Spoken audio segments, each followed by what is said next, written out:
Voilà, bonjour. D'une pierre deux coups, on va rattraper les deux parachiotes qu'on a loupés, Tetzavé et Kitissa, et on va même essayer de glisser un petit mot sur Purim. Et après, on va enchaîner avec Vayakel.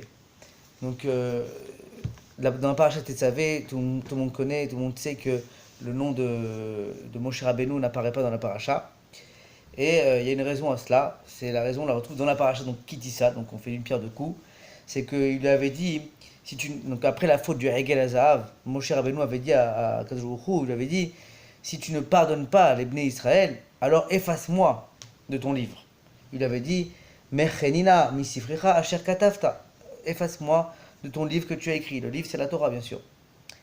Et donc on voit que dans Parashat Tesavé, il n'apparaît pas, le nom de Moshe n'apparaît pas. Donc qu'est-ce que ça vient nous apprendre? C'est que même si Akadosh Baruch Hu, finalement, on sait qu'il a pardonné le peuple, bah, bien qu'il a pardonné, il a effacé le nom de Moshe dans une paracha. Ça veut dire à quel point il faut faire attention à ce qu'on dit, à ce qu'on prononce. Ça peut se transformer contre nous. Il y a écrit dans le Gemara, Brit Kruta la Sfataim, qu'une alliance est faite avec les lèvres et qu'il ne faut pas dire n'importe quoi, il faut savoir faire attention, peser ses mots et surtout vis-à-vis de toi-même. Il ne faut pas dire des paroles négatives sur sa propre personne. Et un petit lien avec Purim, parce qu'on voit que dans Purim, le Yalkut Shimoni, donc un midrash, nous dit que Haman, il a testé sur lui-même la potence qu'il avait fabriquée. Et on nous dit que c'est une des raisons, ou c'est la raison qui fait que finalement, il s'est retrouvé pendu dans sa propre potence. C'est-à-dire qu'il a mesuré sur lui, il a vu les tailles. Donc on ne doit pas dire des mauvaises choses sur nous-mêmes, on ne doit pas faire des actions comme ça qui peuvent être interprétées de façon négative. On le voit aussi bien avec mon cher Rabbeinu, qu'on appelle Klalat Tzadik. Il avait une malédiction d'un Tzadik qui s'est appliqué. Et on voit avec Haman, il a mesuré sur lui-même l'arbre, et donc finalement il a été pendu lui-même. Donc fais attention à ce sujet. Maintenant on enchaîne avec Parashat Vayakel. Et donc dans la paracha Vayakel, il y a une histoire sympa, donc, qui va faire plaisir à nos amis les Tunisiens. D'ailleurs ma mère est tunisienne, donc ne vous inquiétez pas, je parle pour moi-même aussi. Rabbi Rahamim Khouri, c'était un rave de Djerba, et qui avait un rythme de vie très intéressant. Depuis le matin, il étudiait le matin, il avait un seder de halakha, après il allait au Beth Midrash. Après il travaillait quelques heures son métier c'était forgeron, il faisait des ustensiles en argent, en or. Vraiment 2-3 heures, comme ça, pas beaucoup, juste préparer un petit peu de marchandises.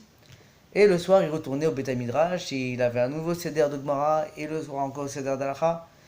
Et entre temps il y avait aussi les prières, les shaharit, mincha, avit. Donc il s'avère que sur toute la journée, il ne travaillait pas beaucoup finalement. Il était beaucoup plus en train de prier, en train d'étudier. Et pourtant, quand le jour du chouk arrivait, quand le jour du marché arrivait, qu'il venait avec sa marchandise d'ustensiles en argent et en or qu'il avait fabriqué, les gens aimaient beaucoup la qualité de son travail et il vendait vraiment au prix fort et il avait beaucoup de clients et ça marchait, ça cartonnait. Alors qu'il avait un voisin qui lui travaillait nuit et jour, il avait le même travail, nuit et jour à fabriquer des kélim, à forger de l'or, de l'argent, et qui lui, quand il arrivait au chouk, n'avait pas du tout d'atslacha, il n'avait pas beaucoup de bracha.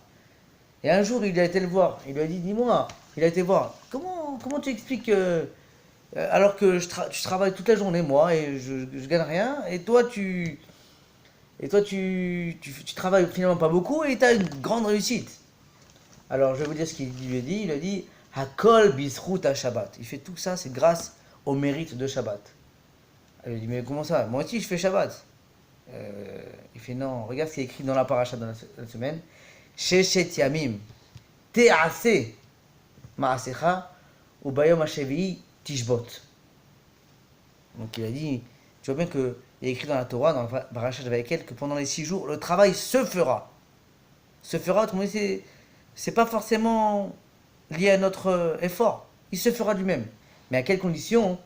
À condition qu'au Bayom HaShevi'i, le 7e jour, Yeh Lachem Kodesh Shabbat Shabbaton Hashem. Il n'y a pas écrit seulement Yeh Shabbat, ou ce sera Shabbat. Il y a écrit non. Bayom HaShevi'i, Yeh Lachem Kodesh, il faut que ce soit sanctifié, saint. Shabbat Shabbaton, ce soit multiplié. Un Shabbat qui soit vraiment entièrement réservé au repos. L'Hachem, bien sûr, pour Hachem. Ça veut dire quoi? C'est-à-dire que c'est vrai que le Shabbat, on ne doit pas travailler, mais il ne faut pas se limiter à ça. Il faut consacrer le Shabbat à Shabbat, Shabbaton Hachem, à en faire un jour pour Hachem. Et comment? En étudiant plus le Shabbat, en allant à des cours, en ne lisant pas de divrei chol, laisser les journaux dehors, essayer de parler le moins possible de travail, à table ou à la synagogue. Non, uniquement Kodesh, Kodesh, Kodesh. C'est le jour de Kodesh. Donc c'est ça en fait l'idée ici. Si tu fais de ton Shabbat un Yom Kadosh, Yelachem Kodesh Shabbat Shabbaton Hashem, Sheshet Yamim Te'ase. Le travail se fera de lui-même. Peu importe l'effort que tu fais ou pas, que tu fais pas. C'est comme ça. C'est la bracha du Shabbat. Voilà, donc on a essayé de résumer un petit peu beaucoup de choses. J'espère que vous avez retenu quelque chose. Voilà, allez, à Shabbat Shalom, à bientôt.